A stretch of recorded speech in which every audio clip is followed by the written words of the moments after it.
오늘은 요한복음 강해 5번째 시간에 왔습니다.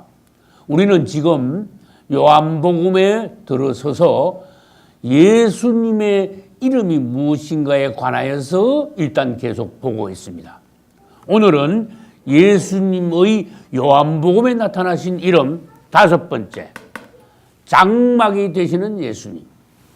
6번째, 어린 양이신 예수님에 관하여서 보기로 하겠습니다. 근데 오늘은 전 세계적으로 추수감사주일로 지키고 있는 중요한 주일입니다. 근데 이 추수감사주일은 성경으로 말하면은 맥추절이에요. 근데 추수감사주일은 어디서 나왔느냐? 지금부터 400년 전인 1620년에 영국에서 신실한 청교도들이 핍박을 받았어요. 그 많은 사람들이 순교했어요.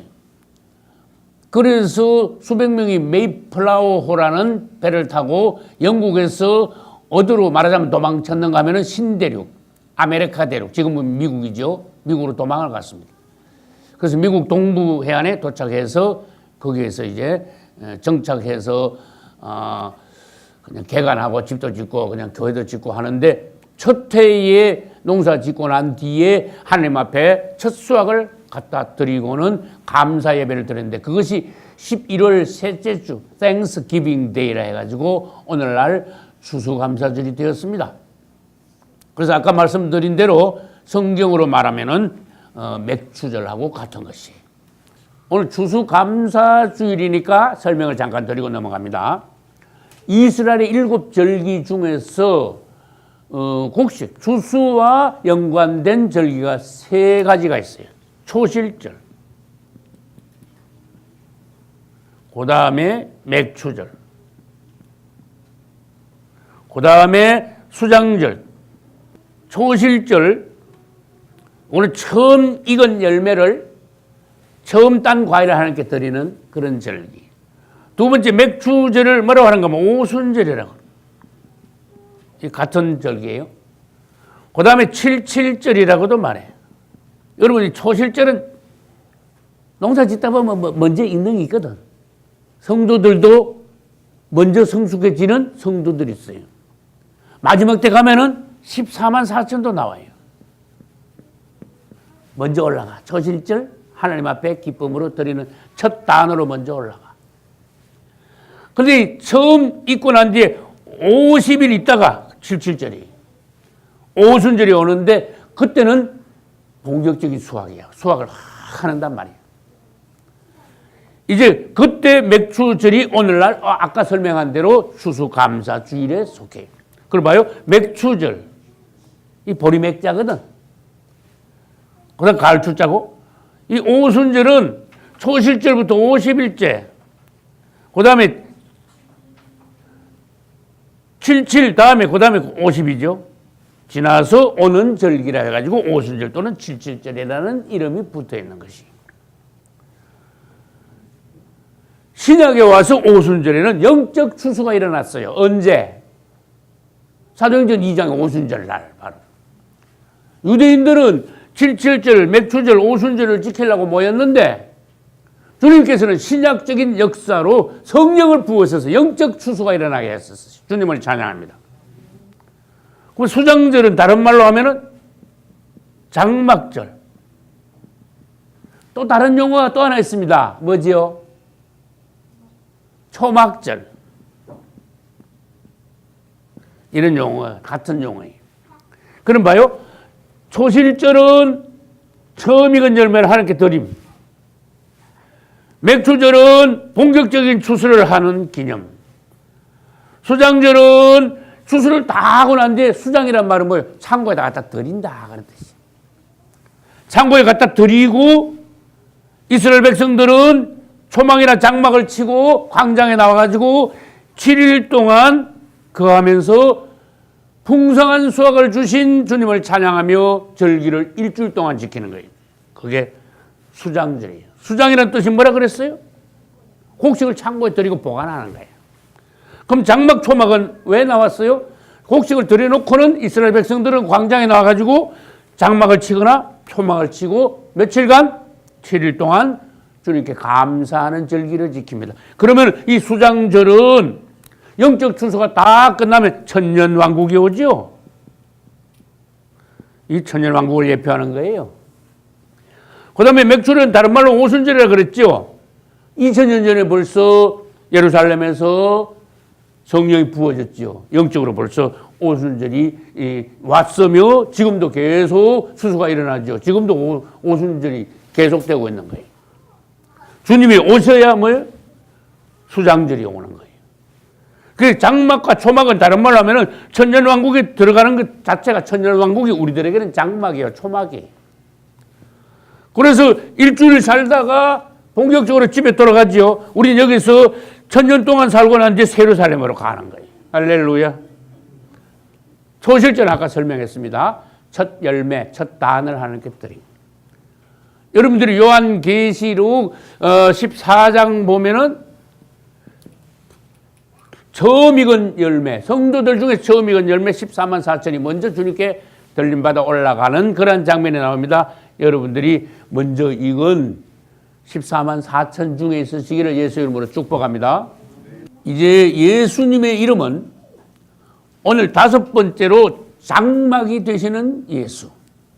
장막을 다른 단어로 하면은 성막이 되고, 성막이 발전하면 뭐가 돼요? 성전이 되죠.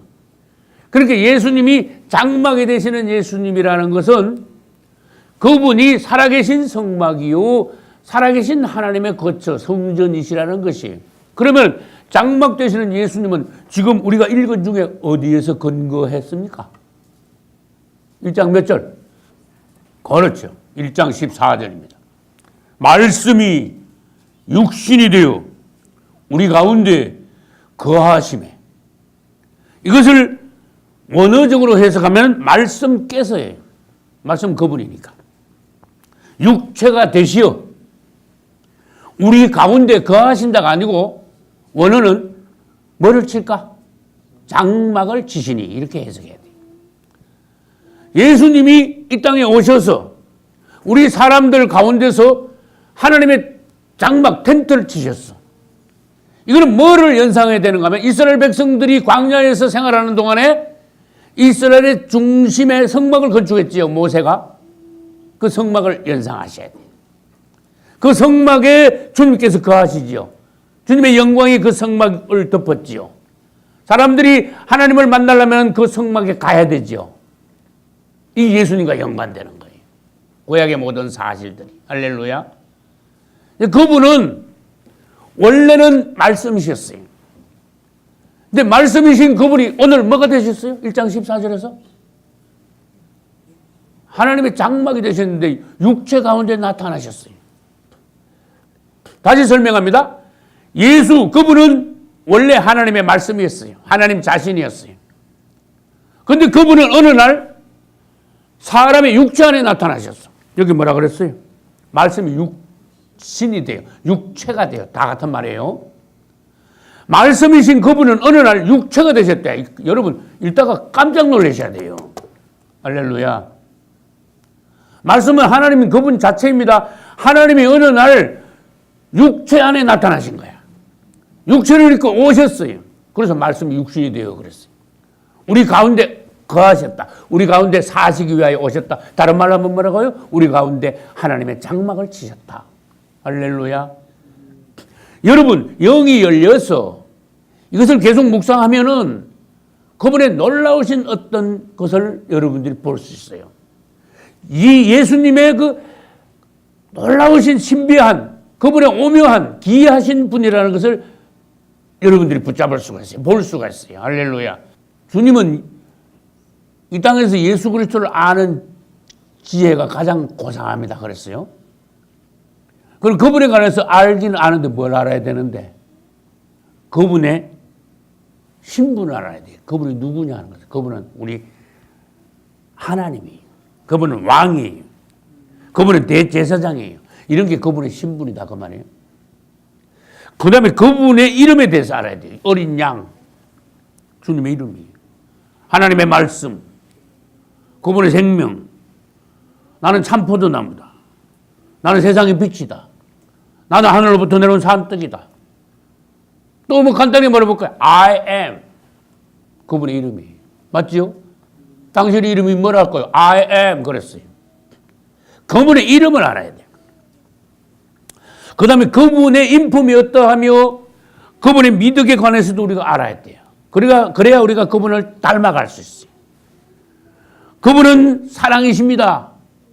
그분의 성품은 꼭 고운 밀가루와 같습니다. 성경에 있는 많은 부분들이 특히 사복음서에서 우리가 읽으면은 예수 그리스도의 미덕, 인품, 인격, 성품 이런 것에 대해서 굉장히 상세하게 기록을 해놨어요. 그러므로 우리가 그분의 인품과 미덕의 감동을 받아. 그래서 그분을 자꾸 가까이 함으로써 우리는 그분을 생명 안에서 닮아가요. 할렐루야. 그 다음에 그분의 사역에 관해서도 알아야 됩니다. 사역이 뭔데? 무슨 일을 하셨냐? 예수님이 하시는 일은요, 아주 크게 말하면 간단해. 그분은 우리를 구원하시고 원수들을 심판하시는 것이 그분의 가장 큰 사역이에요. 그 이후에 우리들을 주님의 영원하신 예루살렘으로 데려가시는 거예요. 그분의 사역, 십자가예요. 십자가를 통해서 그분은 구속의 사역을 완성하셨어요. 할렐루야. 그분은 또 의인을 데리러 앞으로 곧 오십니다. 오셔서 우리를 데리고 가십니다. 우리를 데리고 가실 때 반대로 원수들을 심판하십니다. 할렐루야. 자, 그러면 아까 제가 설명을 드렸어요. 그분은 말씀이셨는데 어느 날 육체를 입고 사람이 되어 우리 가운데 오셨다. 그러면 말씀이신 그분과 육체를 입고 오셔서 장막이 되신 그분은 어떤 차이가 있습니까? 그걸 봐야 돼요. 여러분, 말씀은 우리는 벌써 몇 주 전에 보았습니다. 하나님이 가만히 계시면 그분이 누군지 몰라요. 그러나 우리 예수님은 하나님의 말씀이에요. 할렐루야. 하나님에 관하여 말씀을 하시니까 그분이 누군지 아는 거야. 태초에 하나님이 천지를 창조하시니라. 그러니까 말씀이 왔어. 아, 하나님이란 분이 계시는구나. 말씀이 와서 하나님이라는 분이 계신데 그분이 태초에 천지를 창조하시는 분이란 말이야. 그럼 영이 열려서 받아들이는 사람들은 아, 그분이 그런 분이구나. 말씀을 들을 때 하나님에 대한 인식이 와. 말씀을 듣고 그분을 깨닫게 되고 그분을 받아들이고 믿게 돼요. 할렐루야. 그 말씀은 하나님에 대해서 자꾸 설명을 합니다. 하나님에 대한 정의를 내립니다. 하나님이 어떤 분인가 묘사를 자꾸 해줘요. 어린아이에게 가르치듯이 자꾸 얘기를 들려주심으로 우리가 하나하나 말씀 듣고 하나님에 관하여 알게 돼요. 할렐루야. 그 말씀 없으면 아무것도 안 돼. 이 말씀, 성경 없으면요, 하나님에 대해서 전혀 우리는 알 수가 없는 거야. 어떤 방식으로 누가 가르쳐 주겠어요? 근데 말씀으로 하나님을 나타내는, 표현하는, 설명하고 정의하는 그분이 어느 날 설명만 하신 게 아니고 아주 오셔버렸어. 할렐루야. 그걸 봐요. 말씀이 뭐가 되셨어요? 육신이 되셨잖아. 그게 뭐예요? 설명만 하고 계신 그분이 아니었다 그 말이에요. 이제는 아예 그분이 창조하신 피조물인 사람을 입고 사람 가운데 오셨어. 그래서 우리 가운데 거하시네. 할렐루야. 하나님에 관해서 듣고 머리로만 알던 우리가 어느 날 그분이 직접 나타나니까 이제는 듣기만 한 게 아니고 보게 됐어. 이건 놀라운 전진이에요. 그래서 비밀하신 말씀으로만 듣던 신비하신 하나님이 육체를 입고 예수님이 되어 이 땅에 오심으로써 첫째 우리 눈에 보이게 됐어. 하나님이 실제로 나타나셨어. 할렐루야. 하나님이 표현된 거예요. 육체 안에 오셨어. 우리 가운데 거하신대. 우리 가운데 아예 장막을 치셔가지고 거기 계신대. 그게 놀라운 전진이다 그 말이에요. 그래서 우리는 장막 되시는 예수님에 대해서 어떠한 전진이냐, 어떠한 놀라운 단계냐 하는 것을 봐야 돼. 그분이 말씀이셨다가 장막이 돼가지고 장막 다음에 또 뭘 하시고 또 단계를 거쳐가지고 그분의 사역에 대해서 말씀해 드렸죠. 구속의 사역. 그분이 영원하신 기뻐하시는 경륜을 이루시는 과정이 되는 거예요. 할렐루야. 그분은 말씀으로만 계시지 않았습니다. 이제 우리 가운데 사람과 똑같은 모양으로 오셨습니다. 그래서 하나님이 어떤 분인가 실제적으로 하나님을 표현했습니다. 하나님을 나타냈습니다. 하나님을 볼 수 있게 했습니다. 만질 수 있게 했습니다. 이제 우리는 그분을 누릴 수 있게 되었습니다. 할렐루야. 말씀만 듣기만 해가지고는 안 되잖아. 근데 실제로 나타나셨다고 말이에요. 오늘날 하나님은 말로만 듣고 지식으로만, 머리로만 인식하는 그런 하나님이 아니라 실제로 만질 수 있는 하나님, 우리 영 안에서 누릴 수 있는 하나님. 할렐루야. 여러분, 나의 느낌이 여러분들에게 있으면 좋겠습니다. 나는 설교 준비하다가 말씀이 육신이 돼요. 우리 가운데 거하시면 여기서 어떻게 은혜를 받았는가 하면은, 그 놀라우신 하나님이 사람 안으로 들어오셨구나. 사람이 되어 하나님이 사람 앞에 나타나셨구나. 이건 막 깜짝 놀라야 돼. 펄쩍 뛰어야 돼. 하나님이 나타나셨어. 그래가지고 하나님에 대해서 구체적으로 이제 보여주시는 거야. 그 대신에 영의 하나님이 아니고 이제는 육체를 입고 나타나셨다 그 말이에요. 우리하고 똑같은 수준에서 죄인의 모양으로 오셔가지고 우리 가운데서 생활하니까 그분에 대해서 이제는 더 실제적으로 알 수 있게 되었어. 그래서 말씀이신 예수님이 장막이 되셨다는 것은 하나님이 우리 가운데 그만큼 가까이 오신 거. 실제가 되셨다는 거. 할렐루야. 제가 설교 준비하면서 또 놀란 거 뭔가 하면, 하나님하고 사람하고 합쳐질 수가 있구나. 그거 생각해 보셨어요? 하나님이 사람 속으로 들어오셔가지고 사람하고 하나님하고 합쳐진 거야. 이해가 가시는 거 모르겠어. 이거는요, 간단하게 다시 말해 볼까요?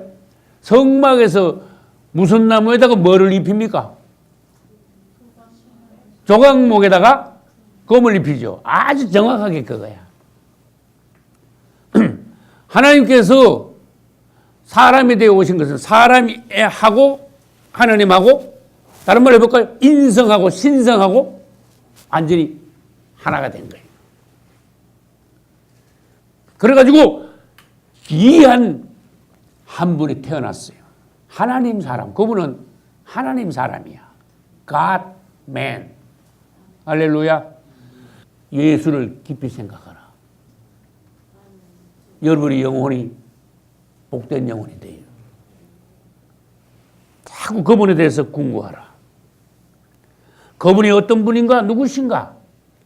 그분의 사역은 무엇이며 그분은 어떤 성품과 미덕을 가지고 계셨는가? 그분에 대해서 자꾸 알고자 하는 그 영이 참 복이 있어. 가장 고상한 사람이야. 근데 그분은 갓맨이 돼가지고 하나님이면서도 사람이다 그 말이야.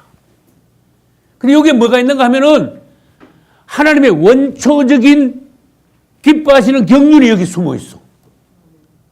하나님이 사람을 창조하신 목적이 뭡니까? 종으로 부리려고 그랬습니까? 아니지요. 경배받기 위해서 하나님께서 사람을 창조하셨습니까? 아니지요. 배필로 지으셨어요. 배필은 뭔데? 신랑 신부가 결혼하여 두 육체가 한 육체가 되는 거예요. 이것이 비밀이라 그랬어요. 비밀이잖아. 하나님께서 영이신데 신성을 가진 하나님이 인성 안으로 사람의 몸을 입고 이 땅에 나타나셨어. 신성 플러스 인성이 되었어요. 다시 설명합니다. 이것이 하나님의 창조의 목적이에요. 사람인 우리와 하나님이신 그분이 성육신의 원칙을 따라서 하나가 돼가지고 우리를 하나님 사람으로 만드시겠다 그 말이에요. 그래가지고 우리를 영원한 예루살렘까지 가서 배필이 되어 영원한 천국을 누리겠다 하는 것이 하나님의 계획이에요. 주님을 찬양합니다. 난 설교 준비하면서 그걸 봤어요. 아, 하나님이 우리를 구원하시는 것만이 목적이 아니구나. 구원하시고 난 뒤에 우리를 완전한 하나님의 사람으로 만들어 그분과 우리가 영원한 부부가 되어가지고 신랑 신부가 되어가지고 천국을 누리는, 예루살렘을 누리는 것이 그분의 목적이구나 하는 것을 보았어요. 할렐루야. 그래서 여러분, 인성 플러스 신성, 이게 대해서 명심하십시오. 조각목 플러스 금, 이것에 대해서 여러분들이 깊이 보십시오. 하나님이 어느 날 육체를 입고 사람 속으로 쑥 들어오셨어. 이것을 디모데전서 3장 16절에서는요, 경건의 비밀이라 그래요. 자, 그러면 경건의 비밀 반대는 뭡니까? 불법의 비밀. 잘 하시는 거예요. 그만하면 벌써. 경건의 비밀은 하나님께서 육체 안에 오시는 것을 경건의 비밀이라 하고, 데살로니가 후서의 2장 보면은 사단도 하나님을 흉내내가지고 사단도 육체 안에 들어와. 그놈이 적그리스도야. 그것은 무슨 비밀? 불법의 비밀이야. 이건 완전 불법이야. 그래서 우리는 경건의 비밀이 무엇인지 알고, 성육신의 원칙이 무엇인지 알고, 우리 안에서 성육신이 온전히 이루어져야 돼요. 하나님께서는 예수 안에 들어오셨죠. 그래서 예수님이 God-man, 하나님의 사람이 되셨죠. 오늘날 우리는 그리스도께서, 그리스도의 영이 우리 안에 들어오시게 해야 돼. 그러니까 우리는 God-man이 아니라 크라이스트맨이 돼야 돼. 다른 말로 해볼까요? 그리스도인. 할렐루야. God-man이나 그리스도인이나 크리스찬이나 같은 단어야 말이야. 어쨌든 육체 안에 그분의 오심이. 그래서 이 장막 되시는 예수님이 그만큼 중요한 거예요. 그분은 우리 가운데 오셨습니다. 왜 오셨는데요? 물어봐야 돼. 하나님을 나타낸 거예요. 생각에 있는 하나님, 멀리 있는 하나님이 아니라 실제인 하나님을 사람 안으로 가지고 오신 거예요. 그래서 하나님을 사람과 접목을 시켰어요. 사람들에게 하나님을 보여줄 뿐만 아니라 실제가 되게 했습니다. 하나님을 누리게 했습니다. 다른 말로 간단하게 보면 하나님의 축복이 실제로 임하게 한 거예요. 먼 데 있는 하나님이 아닙니다, 이제는. 주님은 심지어 오늘날에 우리 안에 계십니다. 할렐루야. 주님을 이제는 말씀으로만 듣기만 하는, 이해하는 하나님이 아니라 이제는 여러분들이 하나님을 누리셔야 돼. 그 비결은 계속 불러야 돼. 그분을 계속 생각하고 그분을 계속 사랑해야 돼요. 여러분은 온 마음이 그분께 집중되어 있어야 돼. 그러므로서 오늘날 그분은 우리 안에 오셔서 그분이 우리를 사십니다. 우리는 그분을 체험합니다. 맛봅니다. 누립니다. 아, 기뻐하고 감사합니다. 천국이 우리 안에 나타납니다. 할렐루야. 구약의 성전은, 성막은 물질이야. 맞죠? 그 어떤 장소가 있어. 근데 신약에 와서 성막, 성전은, 장막은 이제 개념이 달라진 거예요. 그래서 우리 예수님이 나타나셨어요. 예수님이 하나님의 성막이라고 그랬잖아요. 장막이라고 그랬잖아요. 그 다른 말로 성전이에요. 그 예수님은 이제는 물질이 아니잖아요. 인격체잖아. 펄선. 살아계신 분이에요. 그래서 예수 그리스도 그분은 살아계신 하나님의 성막 또는 성전이에요. 우리도 그렇게 돼야 된다 그 말이에요. 너희 몸이 하나님의 영이 거하는 거룩한 전인 줄 모르느냐? 예수님이 하나님의 장막, 성막이 되신 것처럼 오늘날 우리도 하나님의 성전이 돼야 된다 그 말이에요. 할렐루야. 우리는 그 성막론 할 때 배웠습니다. 아브라함 장막을 쳤어요. 아브라함의 장막이야. 그 다음에 모세는 뭘 건축했어요? 성막을 건축했어요. 그 다음에 솔로몬은 뭘 건축했죠? 성전을 건축했어요. 그럼 내가 이렇게 써나가면은 뭔가 확대되고 발전해 나가는 것을 여러분들이 대부분 인식을 하셔야 돼요. 아, 뭐가 자꾸 확대되고 확장되어 가는구나. 그 여기까지는 이제 뭔가 하면은 구약이야. 구약. 그럼 신약에 딱 와서 예수 그리스도는 아주 특별해. 살아계신 인격체야. 인격의 성전이야. 그 예수님이 확대되면 뭐가 될까? 예수님도 확대됩니까? 예, 맞습니다. 예수님도 확장됩니다. 왜? 교회는 그분의 몸이니까. 예수님은 미랄로 말하면 하늘의 미랄이에요. 하늘. 그분이 부활하고 난 뒤에 이 하늘의 미랄이 어떻게 됐을까? 30배, 60배, 100배. 자꾸 이제 지금까지도 막 수억, 막 수십억으로 막 나가는 거야, 이제.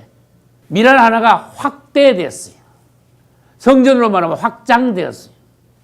그래서 예수 그리스도가 신약에 와서는 이제 살아계신 하나님의 성전이에요. 이 예수 그리스도가 확장되면 뭐가 돼요? 교회가 되는 거예요.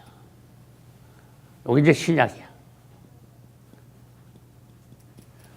그 다음에 결론에 가면은 정말 하나님의 경륜의 완성이 새 예루살렘이다.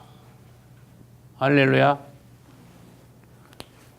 이제 장막, 성막, 성전의 확대와 확장에 대해서 여러분들이 아시기 바랍니다.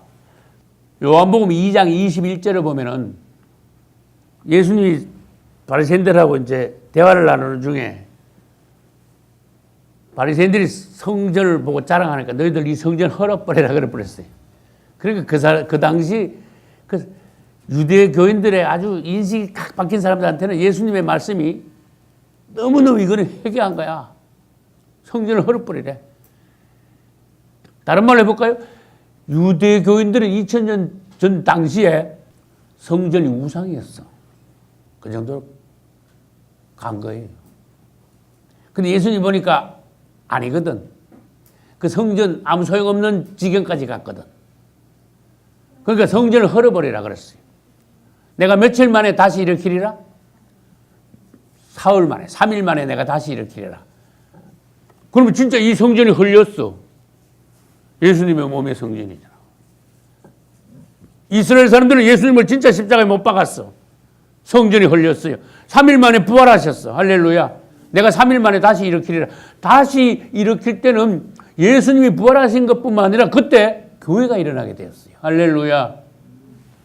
주님의 몸의 확장이. 신약적인 교회의 의미가 여기 있어요. 그 다음에 결론은 예루살렘에 가면은 이제 하나님의 경륜의 목적의 결론에 도달하는 거예요. 주님을 찬양합시다. 그 다음 6번째. 예수님은 무엇이다? 어린 양이시다. 하나님의 어린 양이시다.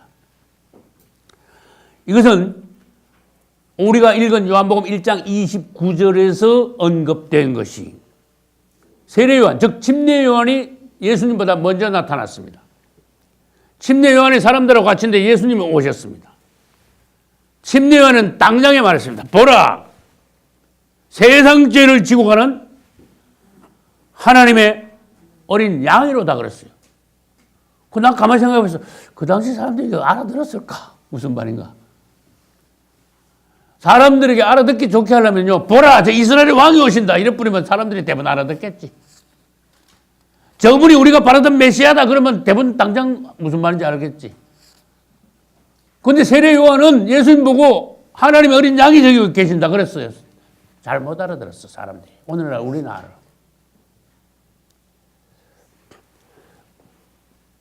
그분을 사자로 비유하거나 독수리로 비유하거나 그러지 않았어요.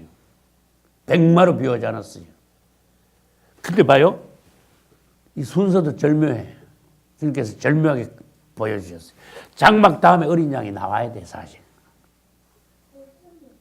우리 죄인들이 하나님의 장막에 가면은 죄사함 받고 하나님을 만나고 하나님의 축복을 받고 하나님의 백성이 됩니다. 할렐루야. 그런데 장막에 가려면 성막에 가려면 구약 때 맨손으로 가면 됩니까? 반드시 하나님을 만나려면 제물을 들고 가야 돼. 제물의 대표가 뭡니까? 어린 양이야. 구약 시대 때. 소, 염소, 양, 그 다음에 하다못해 비둘기라도 들고 가죠. 그 다음에 소제라는 것도 있죠. 이 어린 양은 죄인들이 하나님 앞에 하나님의 장막에 가기 위한 필수 조건이야. 구비해야 돼. 이것을 들고 하나님 앞에 나가야 돼. 이건 뭡니까? 우리가 죄인인데 천국에 가기 위해서는 어린 양 대신 예수님을 붙잡고 예수님을 따라 예수님의 공로 의지해서 천국에 들어가야 돼요. 구원 안으로 들어가야 돼요. 예루살렘 안에 들어갈 수 있다는 거예요. 할렐루야. 그 장막하고 어린 양하고 바로 연결되잖아.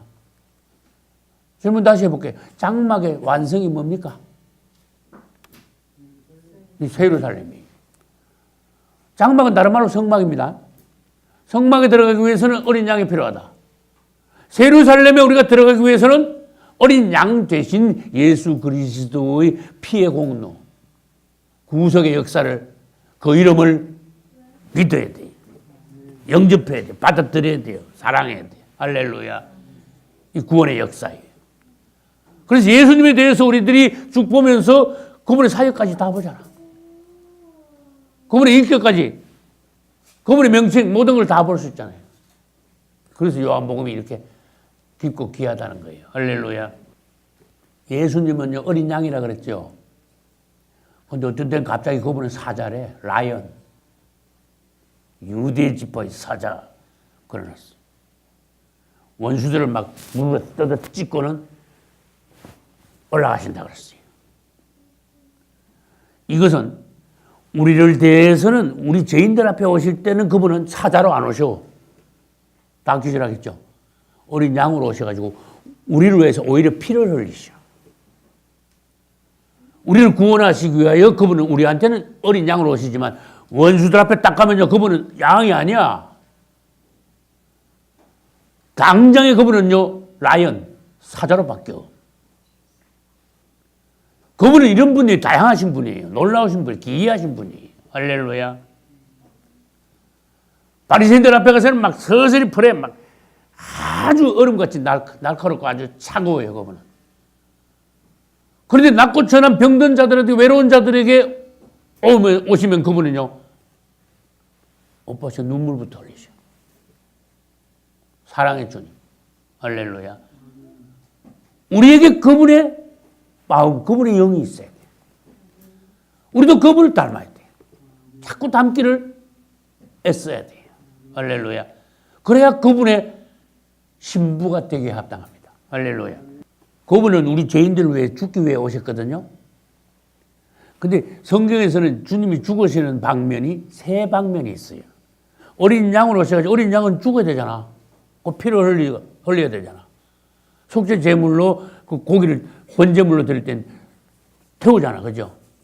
그러니까 어린 양으로 죽으시고 두 번째 놋뱀으로 그분은 죽으시기 위하여 오시는 거예요.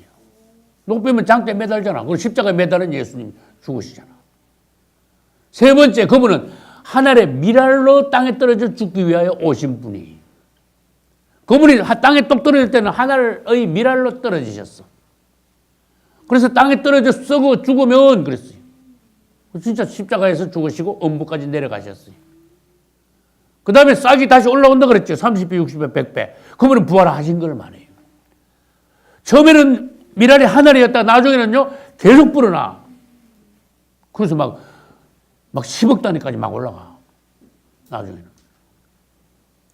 그래서 그분은 우리를 위하여서 죽으시기는 죽으시는데 세 방면으로 죽으셨다. 어린 양으로 죽으시고 놋뱀으로 죽으시고 하늘의 미랄로 떨어져 죽으셨다.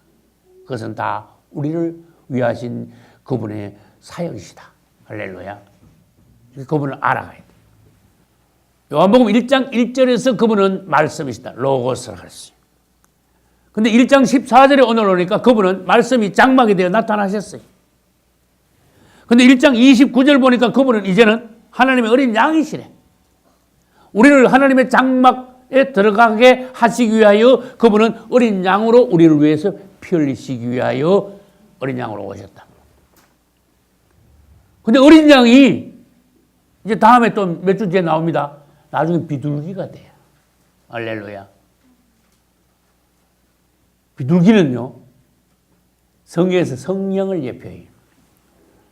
그 성령은 예수의 영이에요. 그분이. 그래서 우리를 구속하시고, 그 다음에 십자가에서 죽으신 후에 부활하신 뒤에 성천하셔서 오순절날 어떻게 되셨어요? 성령으로 강림하셨죠. 그 비둘기가 내려오는 거예요. 그때 그분은 이제 비둘기가 되어 우리 위에 충만하시게 되는 거예요. 할렐루야. 구약에서 하나님 앞에 나가기 위해서는 아까 설명드렸습니다. 재물을 꼭 들고 가야 돼요. 빈손으로 내게 보이지 말지니라. 자기 형편에 따라 재물을 들고 갑니다. 그래서 구약의 재물은 제일 큰 게 소고, 그 다음에 염소나 양이나 비둘기라 그랬어요. 그 다음에 다른 곡식, 포도주 이런 걸로 하는 또 별도의 제사가 또 있어요. 근데 신약에 오면은 재물이 싹 달라져. 누가 이제 소가 줘라 그랬느냐? 누가 짐승피를 뿌리라 그랬느냐? 이제는 재물이 소나 양 짐승이 아니라 예수님 자신이에요. 주님을 찬양합니다. 재물이 아주 바뀌었어. 이건 뭐냐? 새롭게 됐다는 게 아니고 실제가 나타난 거예요. 그러니까 구약시대 때의 모든 재물들은 예표야. 예행 연습, 그림자, 예수님이 오실 때까지의 계속 반복되는 제사를 드림으로 예수님을 기다리는 어떤 장면들이. 그래서 예수님이 오실 때까지는 이걸 예표로 그림자로 예행 연습으로 계속 보여줘야 돼. 구약의 제사입니다. 그래서 예수님이 딱 오셔가지고 실제를 이루시는 거야. 예표가 이제 실제가 되는 거야. 이제는 십자가에서 짐승 피가 아니라 자기 피로 영원한 제사를 단번에 완성하신 주님. 주님을 찬양합니다. 그래서 이제는 다시는 히브리서 보니까 짐승 피로 안 드린다. 자신의 피로, 하나님의 피로 드린다. 할렐루야. 제가 히브리서 9장 12절을 읽어보겠습니다. 염소와 송아지 피로 아니하고 오직 자기 피로 영원한 속죄를 이루사 단번에 지성소에 들어가셨느니라. 할렐루야. 그리고 히브리서 10장 4절로 7절에서도 이에 대해서 말씀하셨어요. 한 몸을 예비하신 하나님. 염소와 황소 피로는 사람의 죄를 없이 할 수 없으므로 이제는 자기 피로 한 몸을 예비하셔서 예수 그리스도의 십자가에서 우리를 위하여 영원한 속죄를 이루셨느니라. 완성하셨느니라. 그래서 그분은 어린 양으로 오셔야 돼요. 질문합니다. 어린 양에서 두 가지 항목 중요한 게 있어요. 어린 양에는 뭐가 있습니까? 여러 가지가 있겠지만 제일 중요한 거 두 가지. 피와 살, 고기. 피와 살. 피는 문 밖에 바르고 살은 고기는 구워서 먹어야 돼. 삶아도 안 됩니다. 날것으로도 안 됩니다. 구워서 먹어야 됩니다. 번제로 하나님께 드려주신 예수 그리스도를 예표합니다.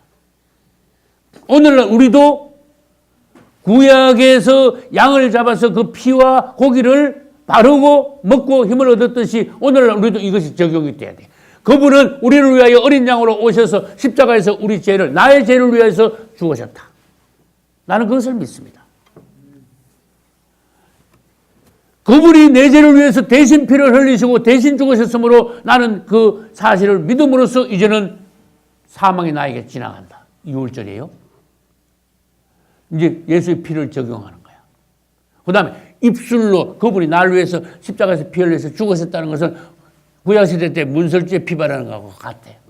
내 입으로 예수 그리스도의 십자가의 피를 믿는 거야. 인정하는 거예요. 할렐루야. 그리고 양고기를 그 다음에 먹어야 되죠. 고기는 말씀입니다. 할렐루야. 여러분 구원받을 때 사람이 꼭 말씀을 받아야 돼. 이 말씀이 확실히 우리 안에 딱 들어와서 딱 받아들일 때 말씀을 받는다는 것은 예수님을 받는다는 거예요. 할렐루야. 맞잖아요. 그래서 여러분들이 항상 말씀을 계속돼서 말씀을 외우고 말씀을 받아들이고 말씀을 먹고 할 때 예수님이 여러분 안에 점점 더 성령으로 말하면 충만하게, 구원으로 말하면 더욱더 견고하게, 믿음으로 말하면 더욱더 확실하게. 할렐루야. 원수들이 와서 흔들지 못해. 말씀이 딱 들어오면요 원수들이요 흔들지를 못해. 말씀이 예리한 검이 되니까. 할렐루야. 그래서 고기와 양피에 대해서 오늘날 신약적으로 여러분들에게 적용이 되어줘야 됩니다. 그럼 아까 했던 거 다시 한번 해볼게요. 우리들 앞에 그분이 오실 때는 뭘로 오신다? 어린 양으로 오신다. 원수들 앞에 딱 가면 그분은 양이 아니다. 더 이상. 뭐가 되신다? 사자가 되신다. 그런데 질문해 볼게요. 부활 후에 그분은 뭐가 되셨다? 하늘로 올라가셨으니까. 독수리가 되신 거야. 할렐루야. 그 다음에 오순절날 그분은 뭘로 내려오셨다 그랬죠? 아까 내가 했잖아. 비둘기로 내려오시는 거예요. 예수의 영은 성령입니다. 비둘기같이 내려오신다 그래요. 비둘기는 성령을 예표합니다. 그 다음에 그분 자신은 아니지만은 그분은 재림하실 때 뭐 타고 오신다? 예? 재림하실 때 뭐 타고 오신다? 뭘 타고 오실 텐데? 걸어서 오시지 않을 텐데. 백마 타고 오시잖아. 예수님과 어떤 이 동물들하고의 영광 관계를 성경에서 여러 방면으로 말씀하셨어. 이거 말고 다른 부분에 많아요. 그분은 뭐 어떤 장면에 가서는 소, 어떤 데 가서는 염소, 많은 것에 또 비유도 하셔. 그러니까 오늘날 우리는 어린 양이신 예수님을 먼저 받아들여야 돼요. 그래야 5번이 뭐요? 그분의 장막, 궁극적인 장막, 예루살렘에 들어갈 수가 있어요. 5번하고 6번은 절대적으로 연관이 되어 있습니다. 다음에도 주님께서 은혜 주시면은 짝을 지어가지고 말씀을 드릴 때 연관된 것을 주님께서 계속 말씀하실 수도 있어요. 우리는 예수님을 받아들임으로, 어린 양으로 받아들임으로 그분의 피를 적용하고 그분의 말씀, 고기를 먹음으로써 완전하게 구원받아 그분의 장막인 궁극적으로 예루살렘에 들어갈 수 있다. 할렐루야. 그럼 이제 주님이 재림하시고 우리들이 들림받으면 공중에서 뭐가 있을까? 혼인잔치가 있는 거예요.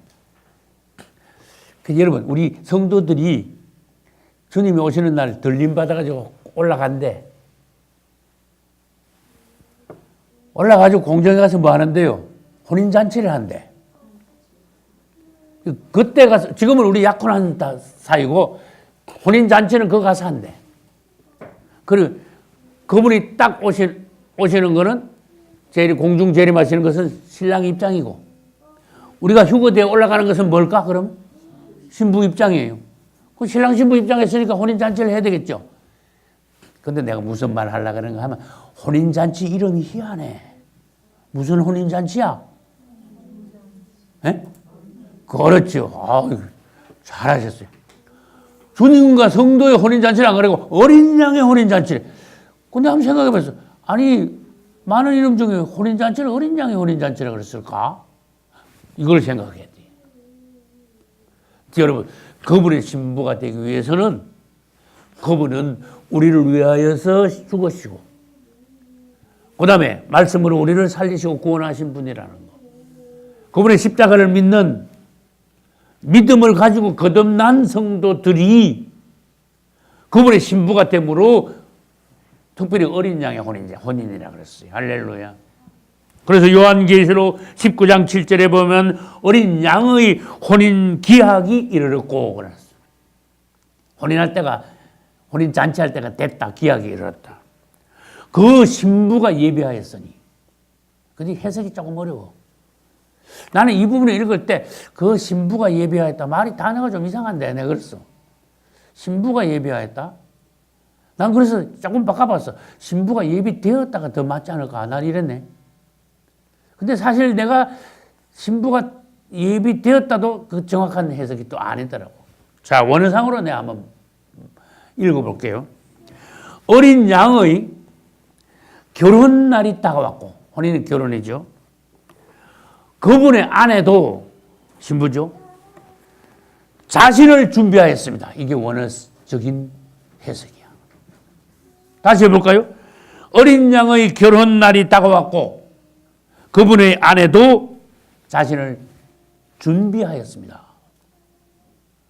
우리는 우리 스스로 그분의 신부로 단장을 맞춰야 돼. 준비를 해야 돼. 준비하고 기다려야 돼. 그 내용이에요. 그분을 어린 양으로 믿고 받아들이고 그분의 십자가를 믿을 때 우리는 어린 양의 신부들이 된다. 우리 믿음으로 신부 단장을 잘 맞추고 슬기로운 다섯 처녀와 같이 혼인잔치에 들어갈 준비를 해야 된다. 할렐루야. 여러분들이 다 주님의 거듭난 거룩한 기뻐하시는 신부들이 되기를 예수 이름으로 축복합니다.